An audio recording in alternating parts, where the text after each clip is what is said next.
It's time to take off your clothes, enjoy clothes-free living, and join us for Naked, Nudists, and Naturists. Welcome to Naked, Nudists, and Naturists, the show that celebrates clothes-free living for all. I'm your host, Frank Stone. And I'm your correspondent, Lisa Monroe, and I'll be reporting on all things within the naturist community. So it's time to get naked and join us. And enjoy clothes-free living on Naked, Nudists, and Naturists.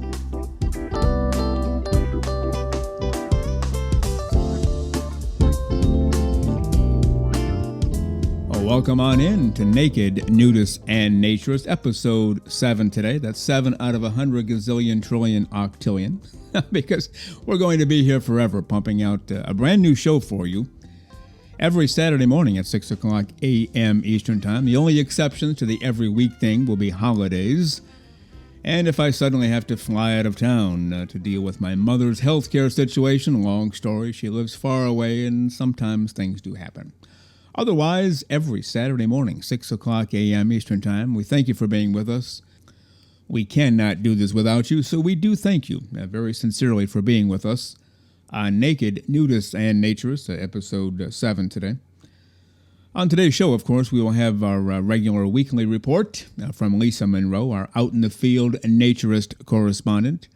And during the second hour today, we will play part 1 of an interview that I recently did with author D.H. Jonathan. His real name is Dan Hawkins. He said we can use his real name as well. Longtime naturist, longtime nude model for art classes.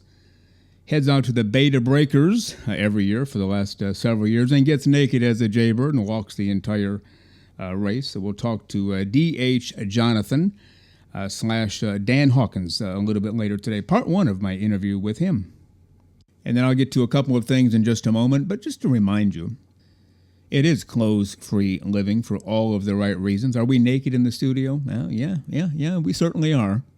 Do we work naked in the office even when we're not working on this particular show? Well, you better believe it, because we are naturists, and we love the clothes-free living, that lifestyle, for all of the right reasons. We encourage you to do it too.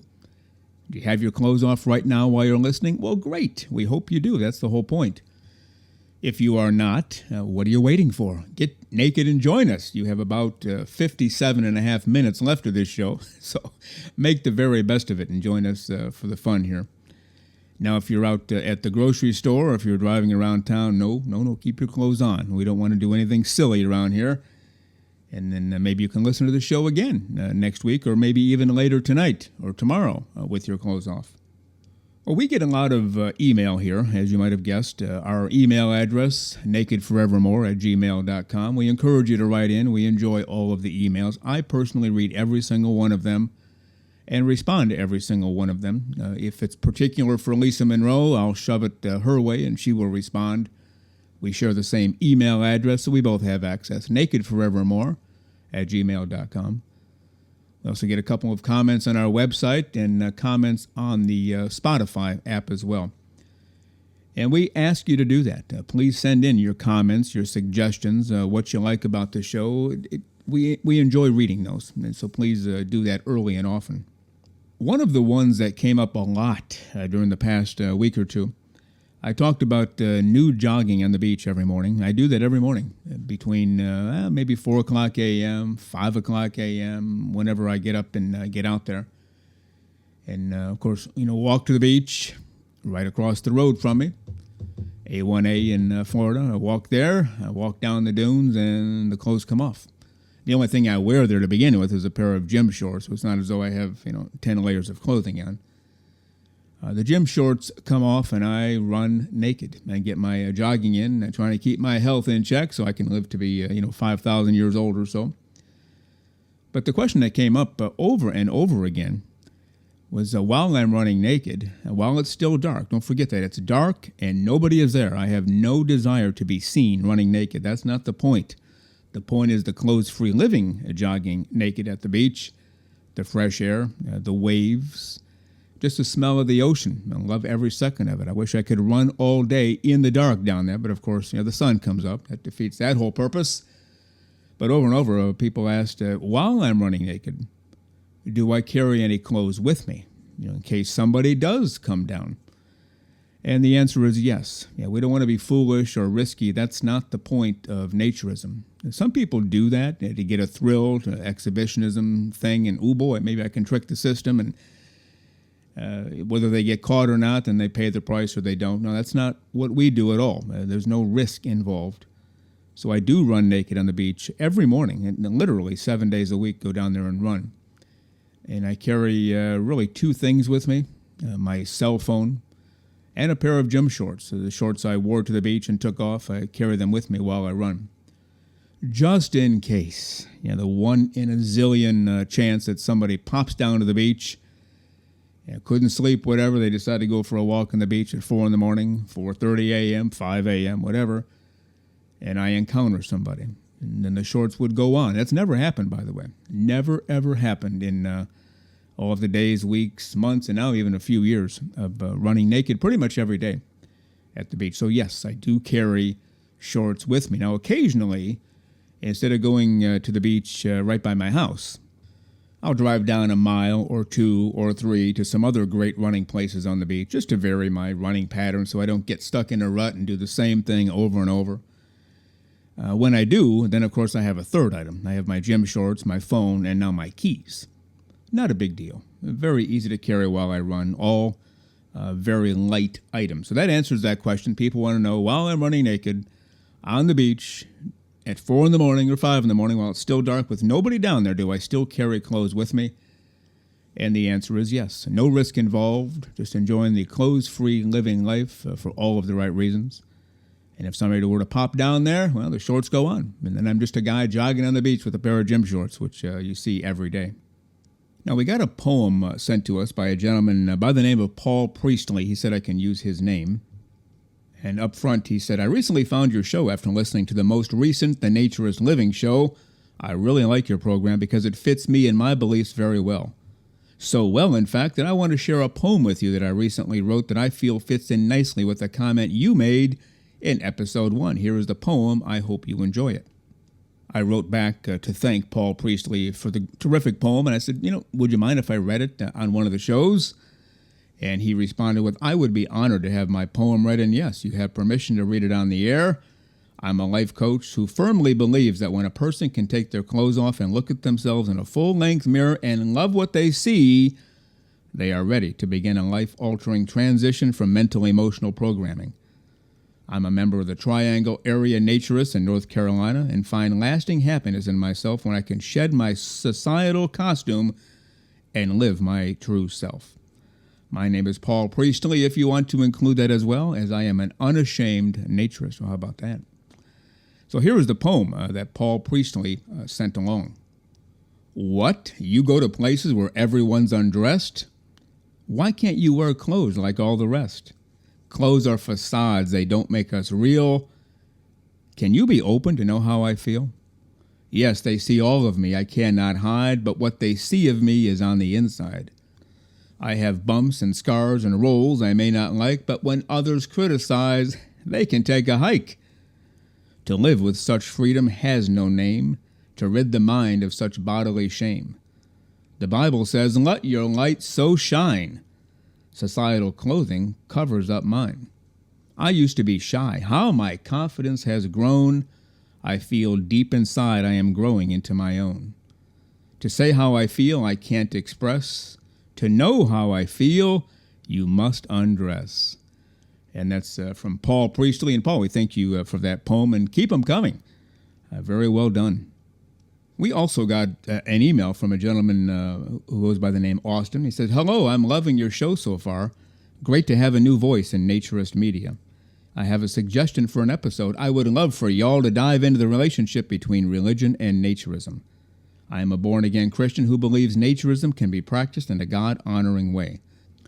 There are many, however, who disagree vehemently with me. I would love you to interview someone of faith and see their perspective, positive or negative. And then he passed along some suggestions for guests, and I had to write back to him. We already have somebody booked.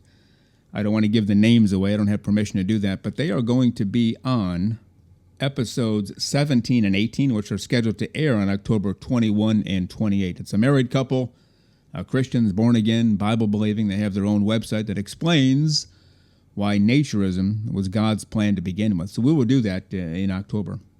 We got an email from Scott. I was just listening to episode 3, a great episode as always. Nudity was always allowed in movies beginning in 1968 when the Hays Code was ended and replaced with the rating system we have today, the R, P, G, G, etc. The Hays Code came about in 1934 after some movies had nudity as there was no regulation against it. The movie that led to the Hays Code was Tarzan and His Mate. The big issue in the film was Jane, played by Margaret O'Sullivan, skinny dipping in the jungle. They used a body double for the swim, though. It took 34 years to get rid of that restrictive code. Scott often weighs in on historical facts around naturism. So, Scott, we thank you very much. There's a woman who owns a naturist resort over by Spain, the Canary Islands, I believe.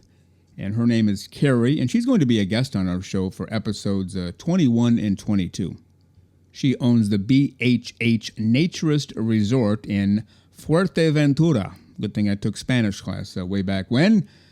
Well, she has a post on her website for her naturist resort, Nude News Sunny Greetings. And she says, for those of you dreaming of catching the rays, a gentle reminder that sunshine provides several benefits to our well-being. And she gave several examples. I asked her if we could read these on the air, and she gave approval. So here we go. Number 1, vitamin D. Exposure to sunlight triggers the synthesis of vitamin D in our skin, which is essential for strong bones, a healthy immune system, and various bodily functions. Number 2, mood enhancement. Sunlight stimulates the production of serotonin, a neurotransmitter that contributes to feelings of happiness and well-being, helping to alleviate stress and anxiety. Number 3, improved sleep. Exposure to natural light during the day helps regulate our internal body clock, promoting better sleep patterns and overall sleep quality. Number 4, immune system support. Sunlight exposure can boost the immune system by increasing the production of white blood cells and enhancing their ability to fight off infections. Number 5, skin health. Moderate sun exposure can be beneficial for certain skin conditions like psoriasis and eczema, as it helps to soothe inflammation and promote healing. Number 6, bone health. Vitamin D, produced by sunlight, plays a vital role in calcium absorption, promoting strong and healthy bones. And number 7, the last one, increased energy. Sunlight exposure can enhance alertness and energy levels, contributing to increased productivity and motivation. And then she ends by saying, remember, there are no strangers in this world, just friends we've yet to meet. A naked friend is just a normal friend without the wrapper. And we like Carrie a lot here. Can't wait to get her on the show. But check out her site, the BHH Naturist Resort in Fuerteventura. And the show notes does contain the website and also a link to this article. We have a gentleman named Steve coming up on the show as one of our guests on episode 11 and 12, and he sent along some additional information on the World Naked Bike Ride, and I'll just go ahead and read his email to us. He did give permission. Thanks for your podcast. I am enjoying them. Just wanted to comment on something mentioned in the very first episode, the interview with Renita Westall. Both Renita and you seemed unaware of the activist component of the World Naked Bike Ride. They're not simply naked people riding bikes. The movement started as an environmental protest about oil dependency. Over time, it's also morphed into a statement about cyclist visibility. It's also attended by people who do not identify as naturists but are open to the philosophy. Keep up the great work, Steve. So, Steve, thank you very much for the additional information. We don't know it all around here. We never claim that we do. So whatever we hear from you, the listener, including Steve in this case, we appreciate it very much. We'll have a few more tidbits a little bit later in the show, but just to remind you, you're listening to Naked, Nudists, and Naturists, episode 7 today. Thank you for being with us. A brand new show for you every Saturday morning at 6 o'clock a.m. Eastern Time. You can find it by going to Apple Podcasts, Spotify, Google Podcasts, and Audible. We're on all 4 platforms right now. And don't forget to check out our website, nakednudistandnaturists.com. And send along your comments. You can send them to our email address, which is nakedforevermore@gmail.com, or put them on our website or send them to Spotify, wherever you want to send them. We will gather them and read as many as we can on the air. So thank you again for being with us. Naked, Nudists, and Naturists, Episode 7.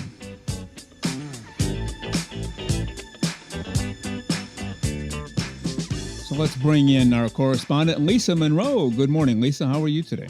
Good morning, Frank. I'm great. And how about yourself? I'm doing fine. We're both extra, beyond belief, phenomenally naked today. Yes, definitely. Which is the only way to go to begin with in life, This, as far as I'm concerned. I know you think the same, but doing a naturist show. Some people, send emails, and I address this on the show. mm-hmm. Are we really naked while we do the interviews, while we do the show? It's like, well, yeah, because we are naturists to begin with, so we're always naked. But doing a naturist show, can you imagine wearing blue jeans and a sweatshirt while doing a naturist show? That would be kind of foolish unless you were in a situation where it was super, super cold and, you were like, you know what, not doing this today. I do not want to become a popsicle. So, but otherwise, no. I think naturist is what it is, and that's people who just don't like clothes. There you go.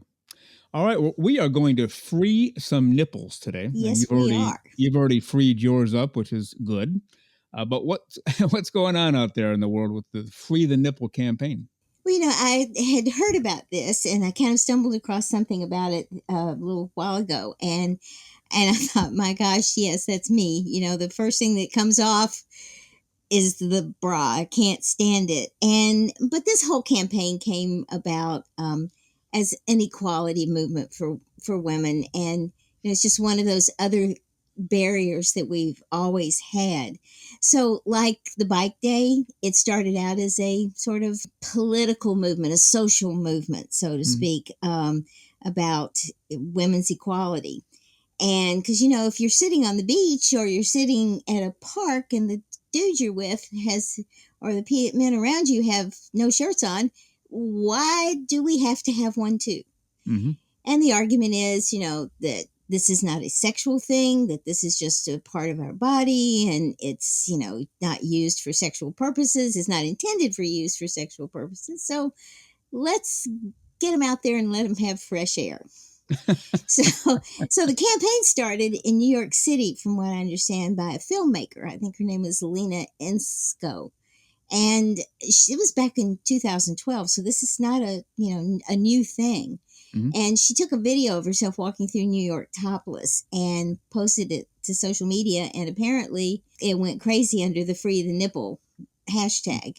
Okay. And she got support from a ton of celebrities. And unfortunately in our world, we need that celebrity, kind of stamp of approval before a lot of people even pay attention to things. It's grown and it's working, but it's can still be a problem for women who, even in those areas where it's legal to do.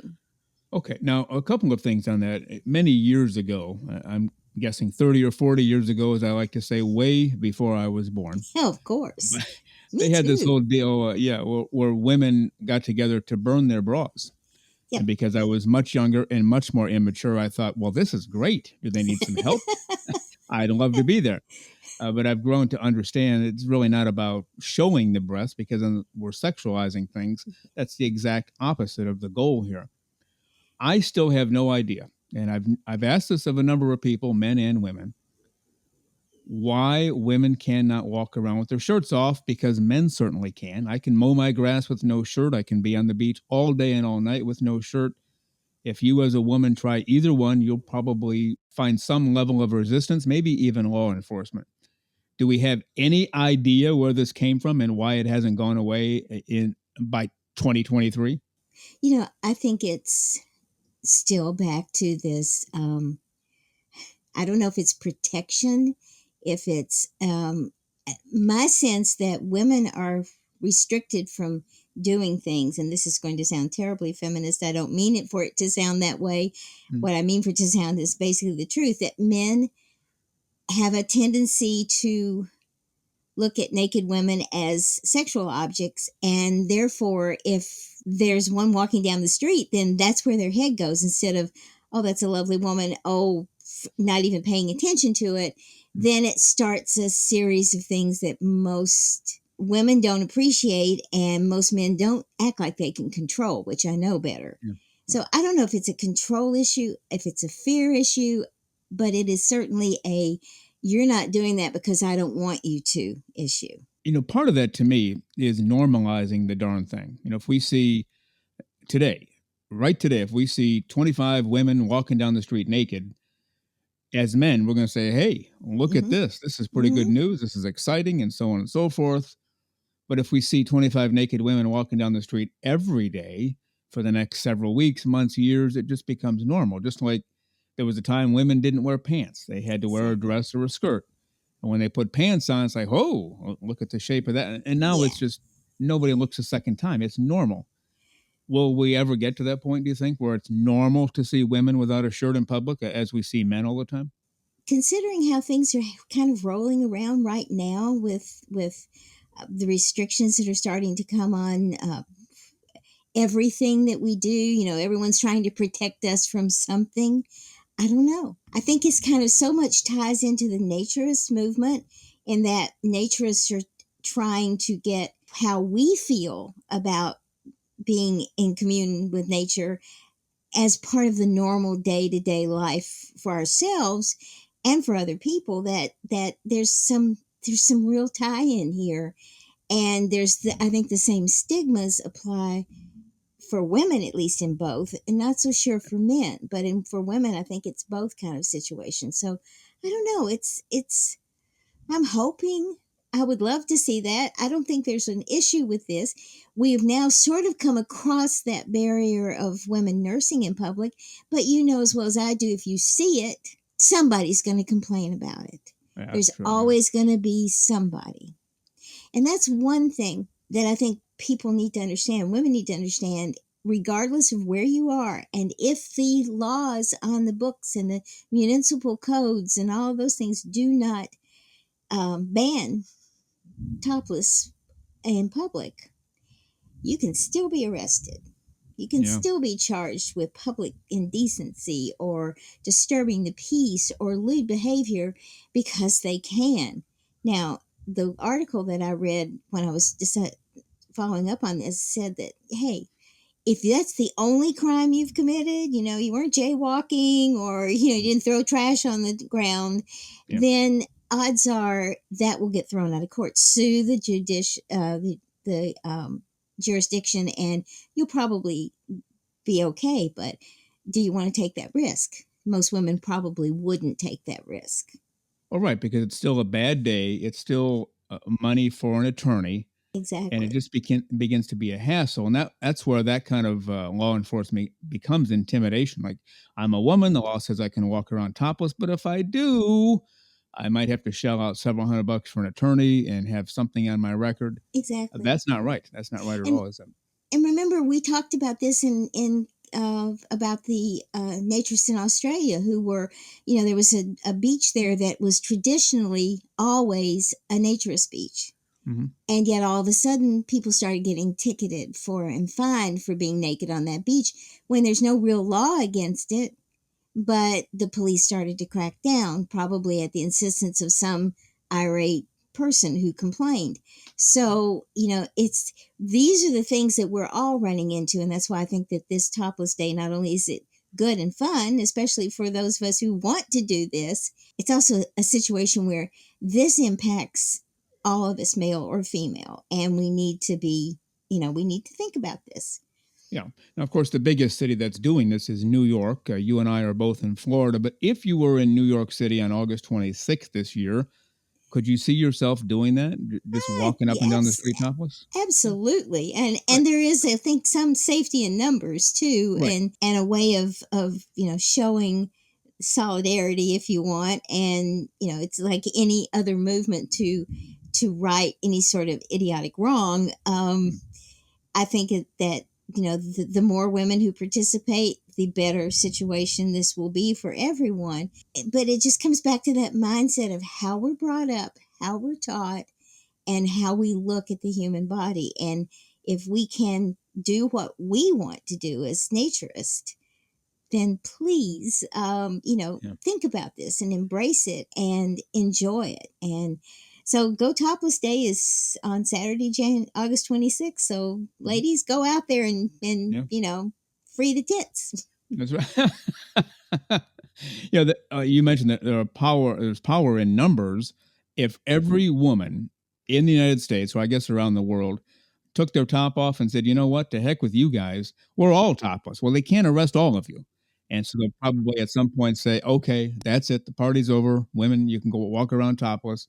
And then we've won, right? Yeah, exactly. It's just, it's back to that same thing we've talked about. It's the fear, it's the exposure, it's the attitude of people around you, and that keeps people from doing the things they truly want to do. If anyone out there is interested in this Go Topless Day, they can go to gotopless.org. That way they will give the information, tell you how to get involved in your city, see if it's going to happen in your city.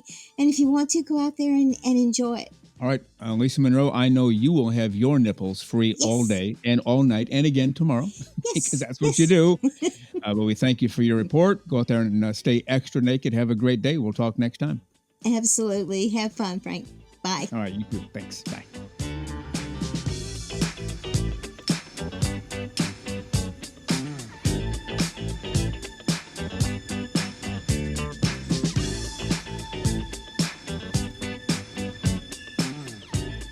That, of course, is our weekly correspondent out in the field, Lisa Monroe, and we enjoy her reports, and I know that you do as well. We'll get another one from her on next week's show.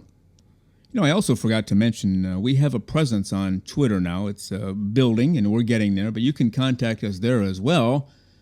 Same way, Naked, Nudists, and Naturist. Just type that in. It'll take you right to our Twitter page.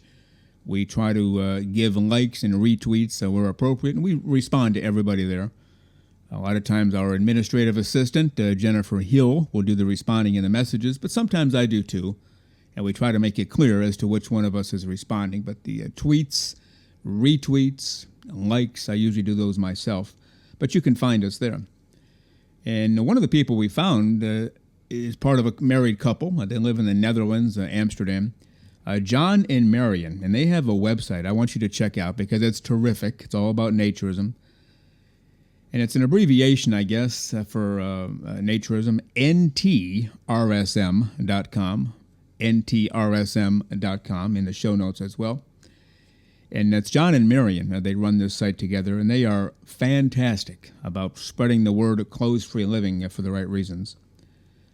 But they sent a letter to us, and I want to go ahead and read that. We had the pleasure of listening to the podcast by the enthusiastic naturist duo, Frank Stone and Lisa Monroe, and we must say it's a refreshing and informative experience.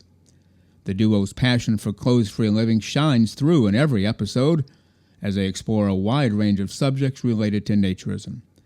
From inspiring naturist stories to thought-provoking interviews, they cover it all.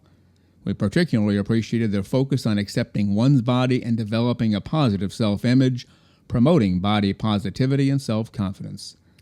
The hosts, Frank Stone and Lisa Monroe, make for an engaging team, and their enthusiasm for social naturism is contagious. Their discussions about nude recreation and the benefits of embracing naturism for the right reasons are thoughtfully presented and create an open, welcoming atmosphere. Overall, the podcasts are a celebration of the naturist lifestyle, shedding light on its joys and advocating for body acceptance. Whether you're a seasoned naturist or just curious to learn more, these podcasts are well worth a listen, highly recommended.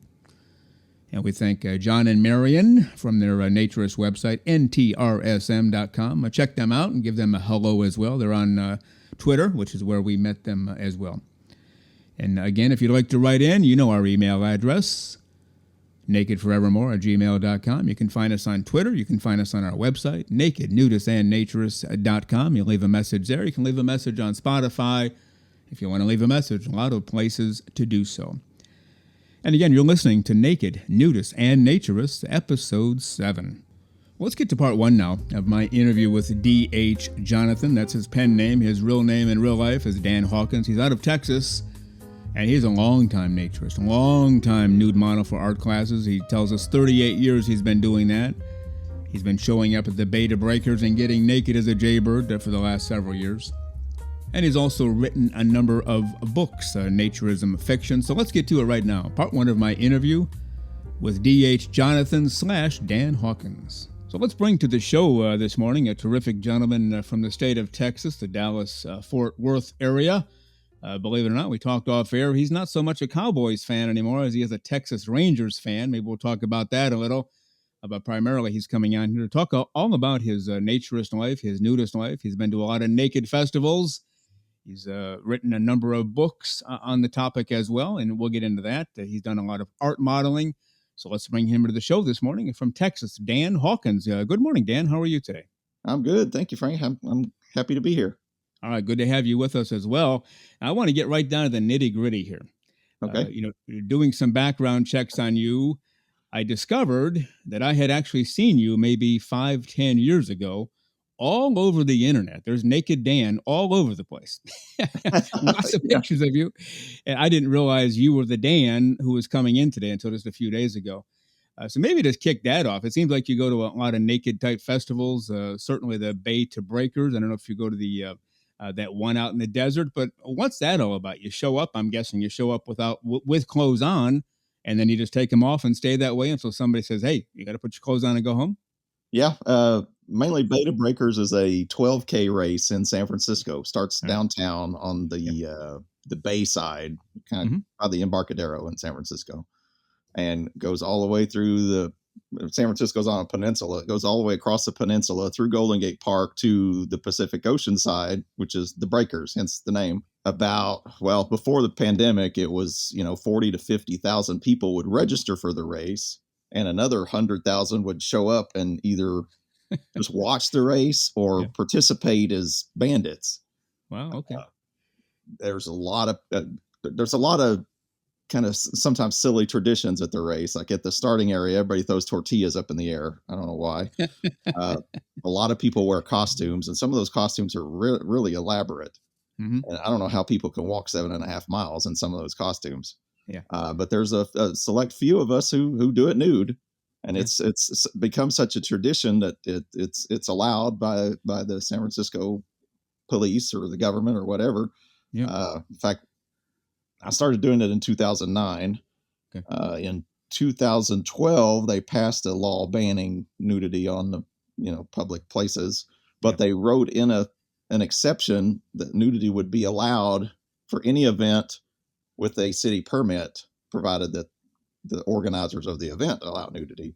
Okay. So that way they could keep it in Beta Breakers, since it is such a tradition. And I got to tell you, after doing it so many times, we're like the rock stars of the event. I mean, we get more attention, and there's so few of us. And as years have gone by, there's even fewer and fewer of us. It's just, out of let's say there's 100,000 people doing the thing. There's probably 0.1% of us are nude. Wow, I didn't realize that. Now, the part that fascinates me the most, looking at the gazillion, 10 trillion, octillion photos of you naked at Beta Breakers, you have a few photos by yourself, of course, but the majority seem to be with females, usually clothed females. It's like they flock to naked Dan Hawkins and want their picture taken with them. So what's going on with that? Yeah. Well, I mean, I get a lot of requests to stop and pose for photos. Every once in a while, I'll have my camera, and whoever's taking their picture, I'll get them to take one for me on my phone or my camera. Mm-hmm. I'm not really good at doing that, but I've gotten better. So most of the ones you see are probably from my Twitter account, the Naked Dan Twitter account. So there's a lot more out there than what you can find on the internet, because most people just keep them for themselves. So there's a lot of photos I post for that I don't have copies of. Okay. Well, just tell us a little bit about the dynamic behind all that, or maybe even the psychology, if you want to go that far. You're naked as a jaybird on the streets of San Francisco, the Beta Breakers. Yeah. And clothed females flock to you and want their picture taken with you. That's different than the naturist philosophy, which is, we're all clothes free, living the clothes free life. You are living the clothes free life during that festival, as well as the rest of your life. They're not. So how does that all come together? And what do you think's behind it? And what does it all mean? I think most of it is just the novelty of it. They're out on the city streets and they see a naked man. They want to get their picture taken with it just to prove that it happened. Maybe I don't know. I'm not in their heads, but I think that's the motivation behind a lot of it, I think. Yeah. Yeah, I think if there were just one woman there and she saw you, she probably wouldn't approach you. But in the crowd, you get a little excited. Oh, what the heck? Let's have our picture taken with that guy over there, and Yeah, then they have it forevermore, right? yeah, exactly. And Yeah, and I've noticed the last two races, they didn't have the race in 2020 and 2021 right. because of the pandemic, and it started up again 2022 and 23. There's a lot fewer people that want to pose for pictures with strangers now. I Oh, know wow. what people have become more. I don't want to say standoffish, but they don't approach each other like they used to. You think part of that's some people got used to socially distancing from people? Is that part of it I think too? so. Or, Yeah, I yeah. think so. That's probably a big reason for it. Well, now you have your charge, you have your mission in life to bring that back, right? Yeah, yeah. I'll try. There was a guy out there and going through all the photos, which again I think as much as 10 years ago I saw these photos, I saw you all of the time. And there was another guy, he called himself Mr. Smiles. I Yeah, don't know if you knew him or met up with him, but he was, you two were like, you mentioned rock stars. To me, you were the two rock stars. You're just out there naked and enjoying life to the fullest, and people are enjoying it as well. Whatever happened to him? Is he still around? Or I saw him year before last. I think I've never really talked to him. I've just seen yeah, him at a distance, and I saw him the year before last. But yeah. I don't know much about him. I did walk this year with the group. Usually I walk the course by myself, you Okay. know. But this year I stayed with a group for the whole 7.5 miles. It was with we were shooting a lot of video for Clothes Free TV. I don't remember the episode number it was on, but Corky Stanton is the guy who owns Clothes Free TV, and he edits all the videos. And I've never met him in person, but Okay. he's edited. I shot a lot of video in 2022, and he cut it into an episode. And in 2023, Tim Chismar was there himself. He's one of the on camera Mhm. nudescasters, Mhm. and we wind up walking the whole thing and shooting video of each other. So usually, if I'm not in the shot, it's because I shot it, and vice versa. If Tim's not in the shot, it's because he shot it. Well, I figured you hadn't talked to Mr. Smiles too often because I don't recall seeing any pictures of him or of you with other men. You're always with other women. Not Yeah, not a well, bad not a bad day in the park. no, no, it's not a bad, yeah, and I've posed for pictures with whoever's asked, but it's Sure. just Yeah. majority of them are women, usually young college age women. Although I've had middle aged and older women want their picture taken too with me. Yeah, sure. Yeah, why not? Now, you mentioned it's a race. I think you said 12K race. Does anybody really care about the race or who wins, or is that all secondary and way down the line? There are serious runners who do it, and we never Okay. see them because they're up at the start of the corrals and they take off, Long and gone. we're not going Yeah. to catch them. Yeah. Usually, they're Kenyan, or they're like professional, like world class athletes that do it. So it is a serious race to some people.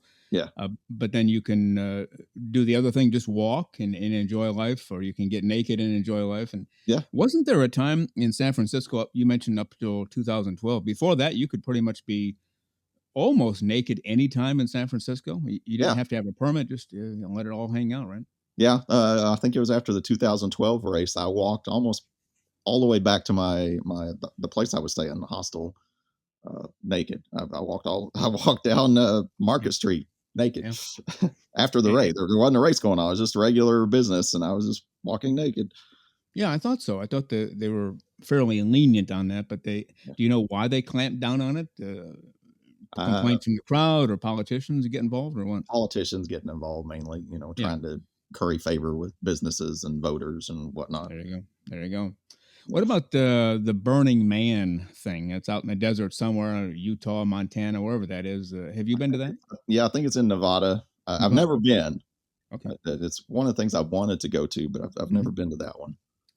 Okay. But you enjoy being naked 25 hours a day whenever possible, and whether it's out in public or in your home or anywhere in between. That's basically the life you're leading, right? I try, Yeah. one of my jobs is a art model, and I do that because I get to be nude. In fact, when I show up to an art class and they want me to pose in costume or clothes or portrait, It's like, I'm disappointed. It's like, you're not drawing the real me. You're drawing the disguise I have to wear in society. Yeah. Well, you got to charge them double for those sessions, right? Yeah, I think so. I should. Well, let's get into that part now. Modeling, nude modeling for an art class. I've seen this on TV a lot or in the movies. You see scenes, and I've never actually been to an art class like that. I've considered it. I have no artistic skills, but I thought, why don't I just sign up for a course just so I can, paint somebody who's posing nude for me.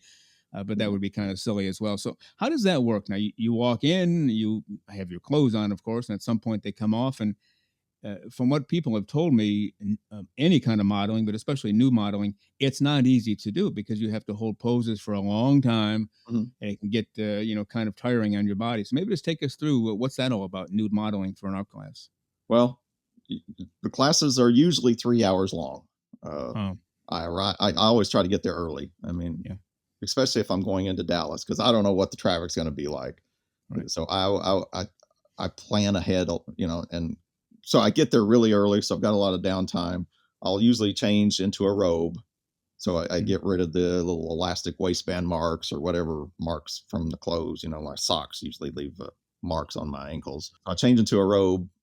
Try to get changed. At least 10 minutes before the start of the class. Now, if it's an instructed class, like a college credit course, the instructor will start with some instruction. So I'm usually not on the platform right at the start time, but I'm ready to go just in case he or she wants me to get up there at, at that time. Every class is different because each professor, art professor, teacher, whatever you want to call them, has different teaching styles. A lot of them will start with short gesture poses. They'll be like 1 minute poses, and Mhm. the students stand at their easels and they get their arms going, and it's an exercise in seeing the figure, determining where the weight is, and trying to get that on the paper as fast as possible. But it gets their Mhm. arms loose, and then we'll move into longer poses. 5 minutes, 10 minutes, 20 minutes. That's like a typical beginning figure drawing class. Now, Okay. there's some other classes, like I post for an atelier here in Fort Worth that does classical realism. And so I'll go in there and I'll do one pose the whole 3 hours Oh, with wow. breaks every 20 minutes. But, Okay. we'll put tape on the platform for where my feet are. And then I just get back into the pose. And I've done this for 38 years. So I'm pretty good at getting back into a pose after a break. Now, if you move, during a pose, you mentioned 20 minutes or so, and let's say 10 minutes in, uh, you have a slight irritation on your arm, you need to scratch your arm really quickly, 2 seconds and you're done. Does that mess the students up, their concentration or their focus? Well, I've learned over the years to just ignore itches and they go away. So that Oh, doesn't happen to me a lot. Every once in a while, I'll have to move something, and okay. because uh, I've had a fly in the studio before that just Sure. wouldn't Yeah. go away, and I'll try to Yeah. swat at the fly and Yeah. scratch. But like I said, it's real quick, and I get back into the pose, and nobody seems to be affected by that because they know they're drawing a living, breathing human being. They're not Yeah. drawing a still life. Yeah. That's true. Now, the question I want to ask about this, as a naturist, if somebody comes before me and takes their clothes off, it's like, okay, that's nice. And, my name is, and what's your name? We just start talking. Not a big deal. Yeah. But I'm guessing most of the art students are not necessarily naturists. So you walk in, you get naked. How do they react? Are they just so focused on the art? You could be naked or have 10 layers of clothes on, they don't care, or is there at least an initial reaction like, "Whoa, this guy has no clothes on. What's going on here?" Well, most of the classes I do, the students or the artists are used to it. They don't bat an eye. They just get into the drawing, and it's all about shadows and shapes and weight distribution and anatomy, and they're just drawing. Every once in a while, Mm. I'll go into a class and it's early in the semester and they've never had a model before, and I'll drop the robe and I'll see some reaction, some blushing or something, but that doesn't happen that often because you only have your first time drawing a nude model once. And That's true. uh, there was a young lady. This was years and years ago, like 1988. I got on the platform and I took the robe off, and she was a young blonde lady, so I could see her turn red. Her face just Oh, okay. turned red, and she turned away. Uh, Oh, wow. the next semester, I'm back in that class, and the same young lady is right there at the front. I drop the robe. It's not a reaction at all. Just start drawing. Yeah. So people get used to it. I'm guessing a lot of these, if they're college classes, it's a serious deal for them. They're doing it for a grade or possibly as a stepping stone for their career. Yeah. So to them, they can't just sit around and look at you and admire your body. They have work to do, right? The real studious ones are trying to get better at their art. Right. Some of the less studious ones, they just want to pass the class or get an A or B in the class. Right. But yeah, most of them are very serious. They're concentrated on the work, and it doesn't matter to them. I think that I'm not clothed. Right. Now, are there other opportunities to do nude modeling? Obviously, college art classes is a way to go, or community college. Yeah. Any other opportunities for that for you? I've done a couple of like little performance art pieces at galleries. I've also done like a body painting exhibit, or as part of an art show. I've agreed to get naked to be body painted as part of the show at a gallery. But majority of it is it's just figure drawing, some painting. I don't get to do sculpture that much. I don't know why. I would love to pose for more sculpture classes, but there's just not that many. What about photography classes? Anything like that available? I've done some, but it's been a while, and I just haven't done that much. I did one years and years ago called Nude in the Landscape, where we were outdoors and I just took poses and I don't know. Photography is different because you don't have to really hold a pose that long. You just click, click, click. Take a pose, click, take a pose, click, and it's a little different dynamic, I think. So anytime, at least on my end, and I'm guessing a lot of people, they see Dan Hawkins out there, he just has no clothes on. He's posing for this art class or he's going to beta breakers. He's just naked 25 hours a day. So the question is, and of course, you mentioned you've been doing the nude modeling 38 years. When did all of this start? Were you a naturist as a child growing up, or just something you developed later on? We were not naturists in my family. We only got naked to take a bath and to change into and out of swimsuits. Right. But I was always fascinated by. I always loved being naked. In fact, I guess middle school, or early high school, I would find a secluded place at night and just walk. Go for a little naked walk just to feel the air on my skin. And right. In fact, there was a storage facility being built close to our house. While it was under construction, nobody was there. There was no gates, and nobody was. I'd take my clothes off and store them in one of the storage bins. It didn't even have a door on it yet because it's still working on it, and just walk around the area, just to get the feel of it, just to be naked outside in the, I want to say sunshine, but it was always night. I didn't get to be naked in the sunshine until I grew up and went to my first nudist resort. When I was 18 years old, 18 or 19. I actually started art modeling before I went to a nudist resort. I was my first year of college. I was 18 years old, and I was talking to a young lady in the dining hall close to the dorm I was living, and she said she drew naked people in her class, and I just immediately wanted to do it. Wow. So I went and signed up, and I didn't model for a class she was in, but I did model for some of the other classes. But my first time was, I still remember the date. It was November 6, 1984. It was an evening class. It wasn't a class. It was an open session. People could come and pay money and draw the model. And then they take the money that the people had paid and pay the model with it. Yeah. But that was an election night. A lot of people stayed home to watch the election return. So there were only 2 people that showed up to draw that night. So I don't even think we went the whole 3 hours because they didn't want to pay. They didn't want to underpay me. So but it was a fun experience. And so I've kept doing it all this time. Yeah. Well, you mentioned, walking around naked in that facility they were building. I've done the same thing since I was a youth, always outside naked, every chance I got. Yeah. Appropriately so, not jumping out of the bushes, just wanted my clothes off. I didn't want anyone to see me. I just wanted to be outside naked. There's a segment of the population that will think, well, that's just weird stuff. That's abnormal behavior. To me, it's very normal. How would you respond to those people? Say, Dan, what the heck? Are you nuts walking outside naked? How do you respond to that? Well, I would say, well, it's the way God created me. I mean, we're all naked under our clothes. We were all born this way. Yeah. It's society that tells us we have to cover up. Yeah. And it's interesting. I wrote a sermon. I didn't really write a sermon, but I wrote a sermon scene in my last novel. The whole idea of it didn't really come to me until I was in the middle of writing it. The Yeah. clothes are a symbol of our separation from God. Mm. We were naked in the Garden of Eden. Mm.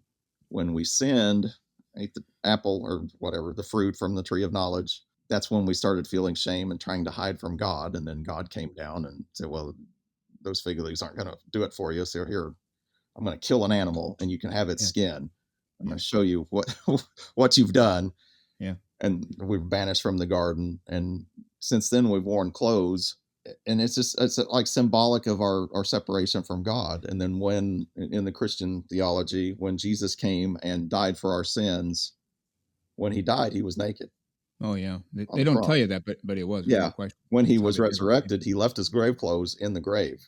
Yeah, that's right. So, Yeah. so clothes are symbolic of the separation from God. That's what I've started to tell people. That's not a bad way to put it. And I had somebody tell me the basically way back when, 3,000, 4,000 years ago, prophets went around to speak. And of course, they didn't have clothes then. They didn't have a Target or a Walmart to go buy a pair of jeans and a shirt. Yeah. So they wore robes and they were naked except for a robe. That's how they walked around. But the prophets would show up and people would gather to hear them. And in the Bible, it says he removed his robe and began to preach. The part that's left out is he didn't have anything else on. So these Yeah. prophets were preaching while naked. Yeah. And if that isn't about as natural and normal as it gets, I don't know what is. Yeah. But we still get some resistance, don't we, from the non-naturist community? Yeah. Yeah. And it's just a societal tradition or Mm. pressure or whatever it is. And I think it became more prevalent once we got running water in our dwellings, Mm. because you didn't have to bathe outside. You didn't. Oh, that's true. Yeah. You just bathe inside because you've got the spigots and you turn them on, and showers and baths and it's all indoors now, and you don't have, because it was entirely normal to bathe outside. Yeah. when, Yeah. when Exactly. David in the Bible, when David was looking at Bathsheba bathing Mhm. outside, well, she's doing what everybody did. Everybody bathed outside. She wasn't doing anything wrong. It was David who was doing something wrong, Yeah. lusting That's after right. her. There could have been 100 people bathing, and his eyes were only focused on her. They don't tell Yeah. you that she was alone or anything like that. But yeah, it's just one of those areas that, to me, not enough people have come to understand, and they certainly haven't embraced it. Uh, I guess minimally, some people will say, "Well, if that's what you want to do, go ahead and do it." And I guess I'm okay with that. But I'm always encouraging people to try it. They don't have to try it with me. They can try it alone. Go in your backyard where nobody can see you if you have a backyard accordingly. Yeah. Just take your clothes off and take in the fresh air and as it blows on your skin and the sunshine. And I'm convinced, and not everybody is, but I'm convinced if people try it, they're going to say, why didn't I do this years ago? Have Yeah. you found that to be the case with a lot of people? Yeah. Yeah. A lot of people, I talk to a lot of people at nudist resorts. Usually, we're in the hot tub or in the pool, and they tell me their story of how they first came to it. And it was like once they got there, it's like, well, why didn't I do this all along? I guess I'm lucky that I started doing it at such a young age. Mhm. Modeling at 18, going to a nudist resort. I think I was still 18 first time. I've gotten to participate in that all of my adult life. So Yeah. Yeah. Yeah. You're definitely at the advanced stages of naturism, I guess. yeah, Let's talk about your books. We're talking to Dan Hawkins today about naturism, his background. When he writes books, he goes by his pen name, D.H. Jonathan. And you have a number of books out there on nudism, naturism. I see one, "The Girl Who Stopped Wearing Clothes." That's a great title for a book because we can kind of picture what that might be about. But if you don't mind, just take us through your books and what you're trying to get across and some of the meaning behind the books that you write. okay. Well, the first book that I did is called The Volunteer, and Mhm. volunteers in quotation marks. So she didn't really volunteer, but it's about a sociology experiment conducted on a university campus. And the sociology experiment is in public nudity. The professor running it wants to look at how a person who's naked all the time is treated in society. Is she shunned? Is she ostracized? Is she accepted? Is she tolerated? or is she embraced? That's what she wants to look at. Of course, the focus of the book is on the young woman who is naked the whole time. What's she feeling and thinking the whole time, and how do those thoughts and feelings change as she progresses in this experiment? And she has to go naked everywhere in the book. She, classes, dorm, dining hall, study, everywhere on campus. And it's set in California, where the laws are, a little more open to nudity. The university is fictional. I called it the Coachella Valley University. It's set near Palm Desert, because I don't want my character being cold while she's naked. Very smart. Yeah. So that book still sells more than my other books, I think. Oh yeah. The second book was called Life Models, and it's about two art models that they meet each other. They're naked the first time they ever see each other because they're posing for a class, and it's basically a love story between the two characters. There are some other issues that come up, issues that I've been involved with that they encounter. And then the third book is The Girl Who Stopped Wearing Clothes, and it's a sequel to The Volunteer. Mm-hmm. And The Girl Who Stopped Wearing Clothes, it's kind of a meta sequel, because in the new book, Danny, the character, Naked Danny, she actually wrote The Volunteer. The Volunteer book is actually a thing in the sequel. Yeah, so in The Girl Who Stopped Wearing Clothes, a up and coming producer finds a copy of her book, The Volunteer. He reads it. He arranges a meeting with her and her agent. She's got an agent now since she published this book, and wants to do a reality TV show based on her experiences. Okay. And he tells her that he wants to call the show The Girl Who Stopped Wearing Clothes to kind of capitalize on the name of other things, like The Girl with the Dragon Tattoo, or, there's a lot of titles like that. So that title is the title of a reality show that she's doing. And of course, the professor who started the whole thing is expanding her study, and she recruits a young man to be naked 24/7 on campus. Okay. So it's kind of an expansion of the whole idea. It's more about how society reacts to her, whereas The Volunteer was all about her experiences, what she thinks and feels. So it's a little change in direction. Yeah. Now, out of curiosity, where did you get that concept? Is that actually taking place on a college campus that you know of? Is it something you created, or where did it come from? Well, I mean, it started while I was art modeling, because, I'm naked and I'm pretty much isolated because I'm in a pose. So I'm just alone in my own head. And I started thinking, well, what if a person could just be naked all the time? And then I thought, well, that's not good enough for a story. We need some conflict. So then I thought, what if a person had to be naked all the time? And so that's kind of how the idea started. And then when I came up with the idea for the sociology experiment, I based it on a real guy at University of California, Berkeley. His name was Andrew Martinez. He just started going naked everywhere. Okay. Not part of a study or an experiment. He just started going naked. Yeah. And they finally stopped him by changing the laws and saying you couldn't be naked on campus at UCal Berkeley anymore. And then the city of Berkeley changed their laws, so it said that you couldn't be naked out on the streets anymore. Oh, wow. So. Is he the same one who they were going to expel him, and he showed up at his expulsion hearing naked? I think so. Yeah, this was in like 1992, 93, somewhere around that time frame. I remember seeing him on a talk show. I think it was Sally Jesse Raphael, and I think he showed up. He sat in the studio at the talk show naked. I think. Yeah. It's been so long ago. Well, that's the whole interesting phenomenon about the whole nudism, naturism thing, is if you never do it, you're never around it, it can be shocking.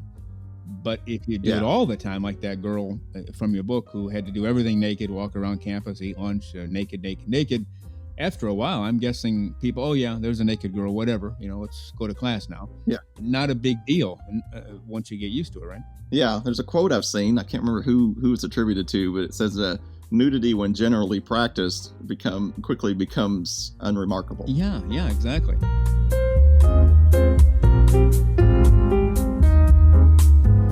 And there you go, part one of my interview with the terrific D.H. Jonathan / Dan Hawkins. Check out his books, dhjonathan.com, and I think you'll love everything that you see there.